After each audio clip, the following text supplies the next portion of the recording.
रूस, भारत और चीन के विदेश मंत्रियों ने मंगलवार को वर्चुअल मीटिंग की।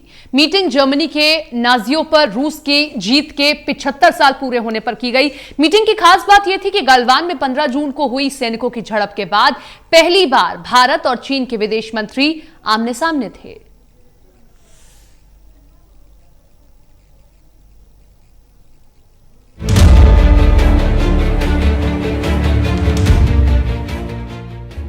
मंगलवार को हुई एक वर्चुअल मीटिंग पर सबकी नजर रही। ये मीटिंग थी रूस, भारत और चीन के विदेश मंत्रियों की। दरअसल लद्दाख में हिंसक झड़प के बाद पहली बार भारत और चीन के विदेश मंत्री आमने सामने थे। वर्चुअल मीटिंग में भारत का मजबूत स्टैंड। भारत के विदेश मंत्री एस जयशंकर ने मजबूत पक्ष रखते हुए कहा कि अंतर्राष्ट्रीय नियमों के पालन का मामला हो या फिर सहयोगियों के हितों का ध्यान रखने के बाद दुनिया की अगुवाई करने वाले देशों को हर तरह से मिसाल पेश करने वाला होना चाहिए। ऐसे देशों को मिलकर काम करना चाहिए ताकि इसका फायदा सभी को मिले और दुनिया को बेहतर बनाया जा सके। यूएन सिक्योरिटी काउंसिल में भारत को रूस का सपोर्ट। बैठक में रूस के विदेश मंत्री सर्गी लेवरोव ने गलवान झड़प पर किसी भी मध्यस्थता की बात को नकार दिया। उन्होंने कहा कि भारत और चीन को किसी बाहरी की मदद की जरूरत नहीं। जब देश का मामला हो तो उन्हें कोई मदद नहीं चाहिए। उन्होंने कहा कि हाल की घटनाओं के बारे में कहना चाहता हूं कि भारत और चीन इसे खुद सुलझा लेंगे।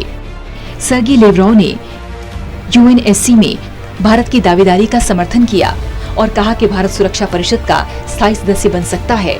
वो मजबूत कैंडिडेट है, हम उसे अपना समर्थन देते हैं। 17 जून को हुई थी फोन पर बात जयशंकर और वांग यी की। 15 जून को लद्दाख में भारत और चीनी सैनिकों के बीच हिंसक झड़प में 20 भारतीय सैनिक शहीद हुए थे। इसके 2 दिन बाद 17 जून को एस जयशंकर और वांग यी ने फोन पर सीमा विवाद पर चर्चा की थी। चीन और भारत के बीच विवाद को देखते हुए RIC यानी रूस, इंडिया, चाइना की बैठक होगी या नहीं, इसको लेकर आशंका थी। हालांकि रूस और भारत के विदेश मंत्रालय ने सोमवार शाम तय वक्त पर बैठक होने की पुष्टि कर दी थी। लद्दाख की हिंसक झड़प के बाद बैठकों का दौर जारी है। वर्चुअल मीटिंग हुई और अब भारत के रक्षा मंत्री राजनाथ सिंह सोमवार देर रात रूस के 3 दिन के दौरे पर मॉस्को पहुंचे हैं। राजनाथ सिंह रूस के रक्षा मंत्री के साथ बैठक करेंगे। इस दौरान दोनों देशों के बीच रक्षा साझेदारी बढ़ाने पर बात होगी। वो रूस से अगले कुछ महीनों में भारत पहुंचने वाले हथियारों के बारे में भी चर्चा करेंगे। Special desk, total news.